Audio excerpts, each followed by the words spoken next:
Je viens juste de te rencontrer, avec ton micro, tu sais, pourquoi tu vas m'interroger, dis-moi, qu'est-ce que moi j'ai fait, comparé, tu sais, cette caravane est là pour toi, juste pas pour moi. Vrijdagnamiddag, Brussel-Zuid. Waar mensen ongeduldig staan te wachten op de TGV naar Parijs of de Eurostar naar Londen. Onder de treinsporen, naast de trambaan en met een uitzicht op de pensioentoren staat de rijdende douche geparkeerd. Pascal, chauffeur van de douche, warmt het water op. Van over heel de wereld schuiven de mensen van de straat aan om zo snel mogelijk onder het warme water te gaan staan. Buiten is het ongezellig koud. C'est ça, on appelle douche ambulante, non? They have it's a little one because it's in a truck, but it's a good shower. Ça c'est une douche, mais c'est bien pour nous les gens de dehors, c'est bien. C'est-à-dire que c'est une douche, c'est comme un commerçant ambulant. T'inquiète pas, seulement prendre une douche et voilà. L'eau est chaude, tu peux venir.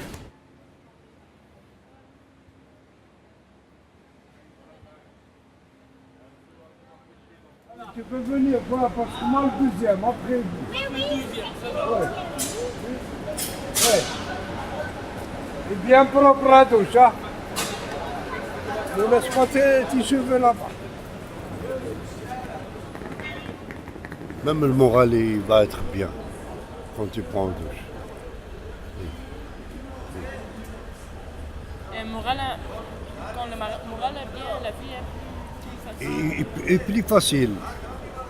Tu acceptes, même la misère tu l'acceptes, même la pauvreté tu l'acceptes, tu acceptes tout. De eeuwige tweede van de douche is Rafik. Slim bedacht, want dan is de douche nog proper en het water net op de juiste temperatuur. Rafik komt uit Algerije en trok op jonge leeftijd naar het paradijs Frankrijk. Daar kwam hij door een drugsmisdrijf in de gevangenis terecht. Hij verloor zijn papieren en sukkelde verder naar België. Ils m'ont enlevé les papiers. La France ne joue pas avec deux choses. Le viol des femmes, surtout mineures, et la drogue. Pas d'excuses. Peut-être mais... Moi, il était avec moi un Français d'origine, un Toulousain d'origine. Il a pris 18 ans de prison à cause de la drogue. On a volé l'argent facile. On croyait tout est facile. Tac, tac. Comment étaient les douches en prison? Non, ça va. À la prison de Paris, la santé, c'est la meilleure prison. La meilleure prison à Paris. Mais c'était bien, c'est mieux que la rue. C'est mieux que la rue, mais tu n'es pas libre. Et mieux la liberté, je sens l'air, je veux aller par là, je vais par là, par là, par là. Là-bas, non, c'est eux qui commandent. Tu as la promenade, tu rentres la promenade, la douche, après, ta cellule. Mais si tu peux choisir entre la rue ou la prison, c'est la rue. La rue. Même un pigeon, tu l'attrapes, tu le mets dans la cage, tu lui donnes tout, et il mange, mais il n'est pas heureux comme il est libre. Tu as vécu tout le temps sur la rue quand tu étais en Belgique? Non, pas tout le temps. Pas tout le temps sur la rue. J'ai été avec une Naméroise, elle s'appelle Rachel, à Molenbeek, elle a habité Molenbeek. J'ai habité avec elle presque 3 ans, 34 mois. J'ai habité avec elle. Et qu'est-ce qui s'est passé? Il s'est passé parce qu'elle n'est pas encore bien divorcée. Son mari il est venu là-bas dans la mur. Il m'a trouvé. On n'a pas discuté. Il m'a expliqué. Là, je lui ai dit, bon, ça y est, je comprends. Allez. Ciao. À la maison, là, avec une salle de bain, ça te manque? Ah, bien sûr. Bien sûr, dans la maison, tu te sens chez toi. Bien, tu prends la douche quand tu veux. Tu restes le temps que tu veux dans la douche, personne ne te parle, personne ne te dit allez sors. En prison non, en prison c'est calculé. 10 minutes c'est 10 minutes. Si tu n'es pas rapide, tu sors avec le shampoing et tout. Tu n'étais pas à prison ici à Belgique? Non. Libre chez nous, libre. Comme ça, je prends une douche, je bois un café, je prends le tram et je m'en vais.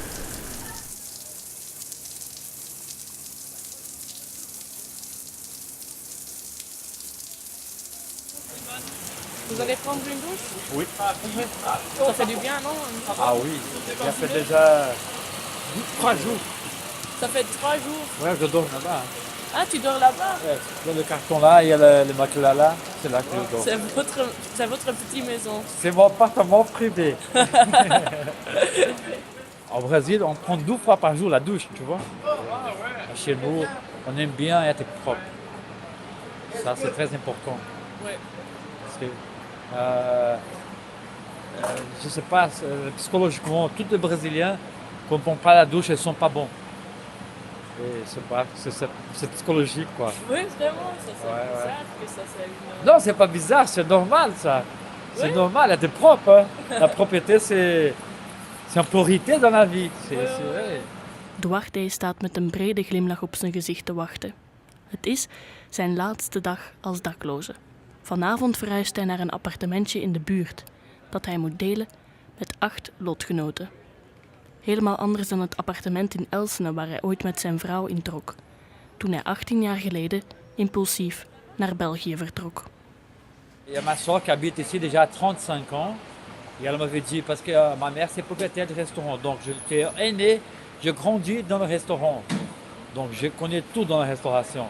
Et elle habitait dans au premier étage, le rez-de-chaussée, c'était un restaurant portugais.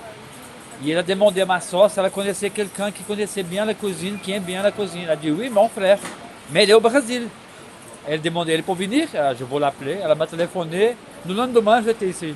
Oui, et qu'est-ce qui s'est passé?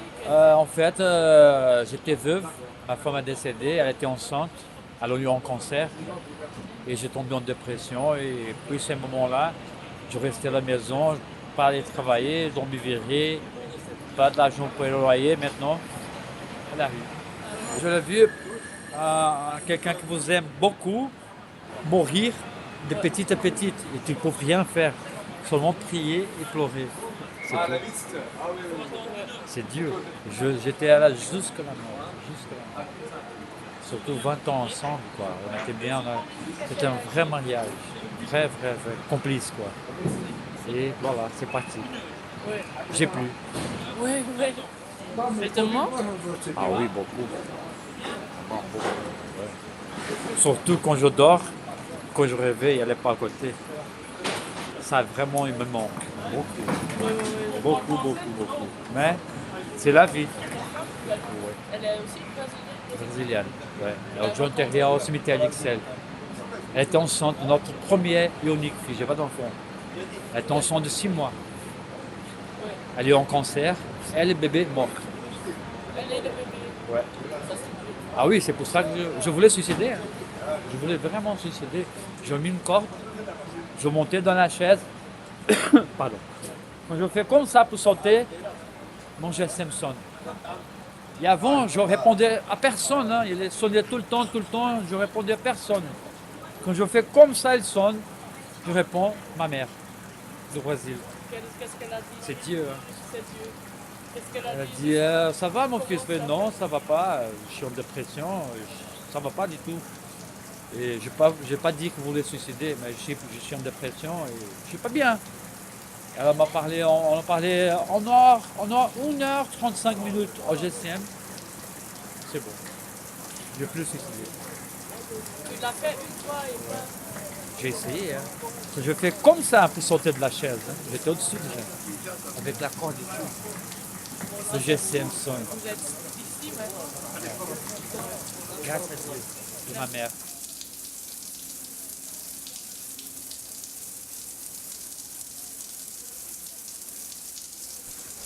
Tu es aussi en sans-abri? Tout à fait. Tout à fait. Mais tu as un air vraiment... Vraiment, Oui. Tu vraiment. n'as pas l'air d'être sans-abri? Ah, wow. Comment tu fais ça? Ma mère me disait, ne jamais apparaître médiocre dans la vie, quelle que soit la situation que tu traverses. Parce que ceux-là qui apparaissent bien, c'est des gens comme toi. Alors je réfléchis toujours à ça. J'essaie de m'adapter, quelles que soient les circonstances. Et Dieu me le permet.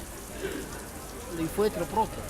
Parce que notre corps de gage respire aussi, la peau respire, les narines respirent, la bouche, les cheveux, quand tu n'as pas soigné tes cheveux, des mains, ça sent mauvais. Donc il faut chaque fois les entretenir. Donc le corps demande de l'entretien. Hoog bezoek aan de douche. De eventueel toekomstige president van Congo staat voor de deur. Donish. De gepaste kledij heeft hij al. Een geklede jas, dure pul, dokterstas en puntschoenen. La vie, même pour ceux qui ont des domiciles, c'est dur aussi. Parce qu'il y a beaucoup qui travaillent, qui sont dans cette situation, ils dorment dans la rue, ils viennent discuter la place avec nous à Sami Social, ils viennent discuter la place avec nous à Pierre d'Angle, mais alors qu'ils sont des salariés. Ils ont des CPAS, ils ont des pensions, ils ont des retraites, mais donc c'est toujours dur pour eux aussi, quand bien même ils ont des ressources financières. Donc ceux qui ont des ressources et nous qui n'en avons pas. Moi je pense que la vie c'est dur pour tout le monde, mais c'est savoir peut-être se gérer. Mais pour nous c'est plus dur parce qu'on n'a pas encore des ressources. Voilà, c'est comme ça. Mais penses-tu que tu vas trouver des ressources? Mais moi, je sais que je vais trouver. Un jour. Oui, je vais trouver. Dans un château. Mais pourquoi pas? Je rêve tout, devenir même président de la République, devenir tout ce que je fais. Tant qu'on n'est pas encore mort, on a toujours l'espoir. Ça, c'est important. C'est très important. Parce que quand je vois un grand pays comme le Congo dirigé par quelqu'un venu dans le néant Kabila, alors je me suis dit, bon, le monde a des surprises. Donc moi aussi je peux devenir ce que je peux, parce que pourquoi pas.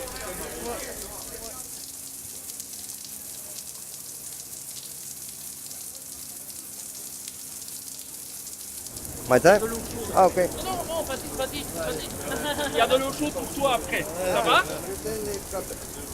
You feel human again. You're not smelling bad in the streets. But it's not a solution. It's like it's not a cure for the illness. It's just to calm the problem. Gustavo is boos en koestert zijn computer.